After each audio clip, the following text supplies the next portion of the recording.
Okay, Ready? go. Yeah, it's good. Everett Ashers, Cotton City, New Mexico. Last Saturday, I went to gather some cattle that are running amidst a subdivision south of Rodeo, New Mexico.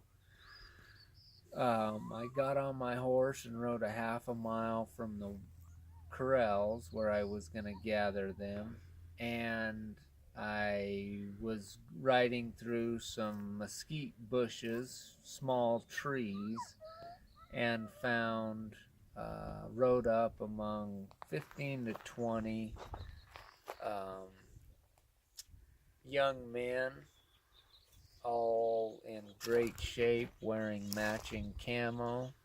I believe them to be illegal aliens. They were Hispanic, Central American features, dark skin. I spoke Spanish to them and they replied. Um, What'd you say to them? Buenos dias, amigos. And they all smiled and replied, Buenos dias. And your idea of what they were probably doing, yeah, tell me what you think they were Uh, doing there. all young men in great shape, as far as I could tell, in camouflage, matching camouflage, no less. I'm convinced they had dropped a load of drugs off and were headed south, as in the middle of the afternoon, so they were just hanging out, waiting for it to get dark, and gonna walk back south and rest up and get another load. So, where were you in relation to Billy Grossman's house and also to the house of Derek McCoy and the Hargraves? I got on my horse a quarter of a mile north of Hargrave's home, and I rode right past it, I got on a quarter mile south. I rode right past it, headed north, and I came upon these individuals a quarter mile north, straight north of Hargrave's house, which is maybe half a mile northwest of Billy Grossman's. Okay, So this would have been 3/4 of a mile northwest of Billy Grossman's. okay. And you routinely work in that area. To explain what exactly you're doing when you're working in that area. Just taking care of cattle. Okay. So, how often do you see illegals coming through in that area? About. I'm down there once a week, maybe once every other week, and I'll see illegal aliens a couple times a year. Okay.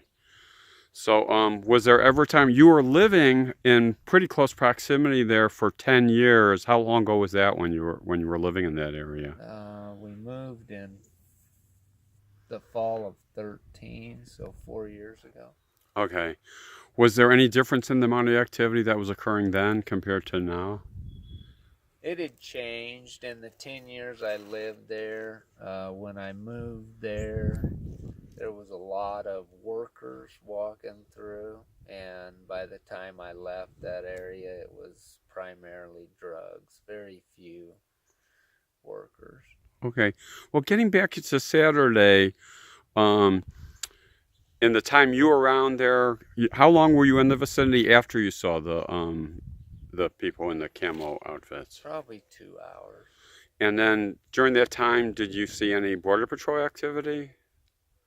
None right there. It's within sight of one of those camera units. I think they call them an MSS. So that would be a couple miles east. Um, and there's Border Patrol activity on the highway, which is a few miles west. So, but nothing in that area. No. And you say that you think there were somewhere in the range of 15 to 20 young men who were among that group. Is that correct? Yes. So, did it surprise you that you have 15 or 20 young men in the area and there's Border Patrol camera nearby, but yet there was no activity in trying to apprehend them or anything like that? No, I've been seeing this forever. So tell me your idea of whether Border Patrol is aggressively trying to apprehend illegals or not. The Border Patrol as a whole um, is criminally negligent. I have made good friends with some Border Patrol agents that are great guys, and some try to do their job. They usually are frustrated, but as a whole, the Border Patrol is completely ineffective to the point of being destructive.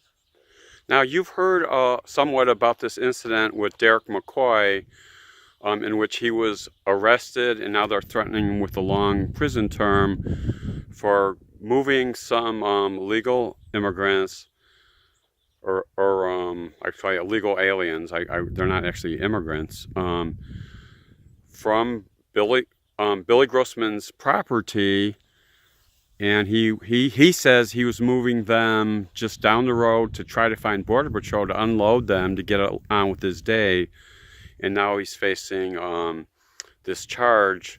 From what you know about this incident, does this fit in with what Border Patrol, does? I mean, they're arresting the American, and the illegal aliens are actually going to just be deported with no criminal charges against them.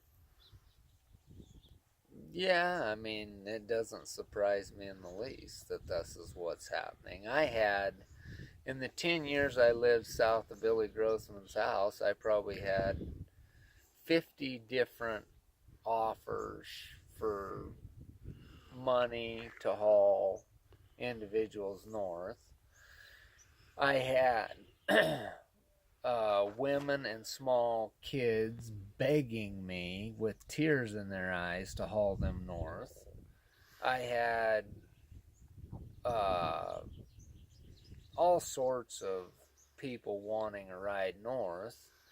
And I had lots of times where I wanted to give somebody a ride north because I wanted them out of the area.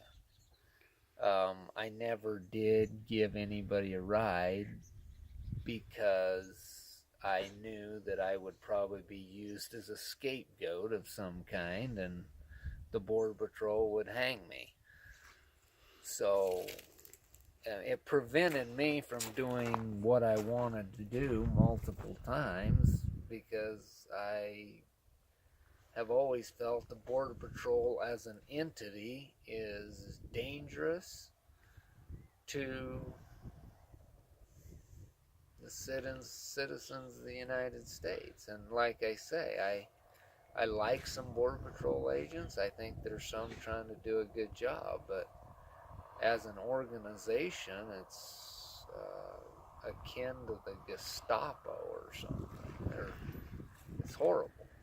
So, when I asked you earlier about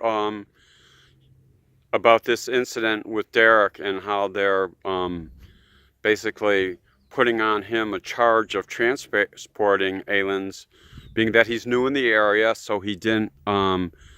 He actually, the difference is he was not planning to drive them north, is what he says, and other people really back him up on this. He was just driving them to the Border Patrol, and now they're charging him with transporting for money these aliens up north. And you told me the similar story about someone who something very similar occurred, that he was trying to help the Border Patrol in relation to drugs.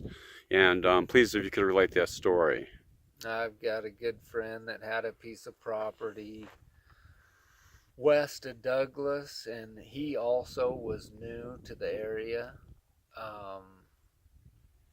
He kept finding drugs in a particular arroyo, and he would see the drugs, go notify the Border Patrol, take them to the area, and they would be gone.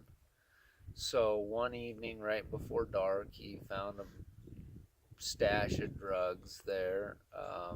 He loaded them into his ATV He could see a border patrol a little ways away. He hauled the drugs to the border patrol officer, agent, and turned them over, and it ended up costing him a year in the penitentiary, and he lost a great deal of his property trying to defend himself, and he has a very, very cynical view of the justice system because of what happened to him. He was falsely accused and railroaded for this same thing.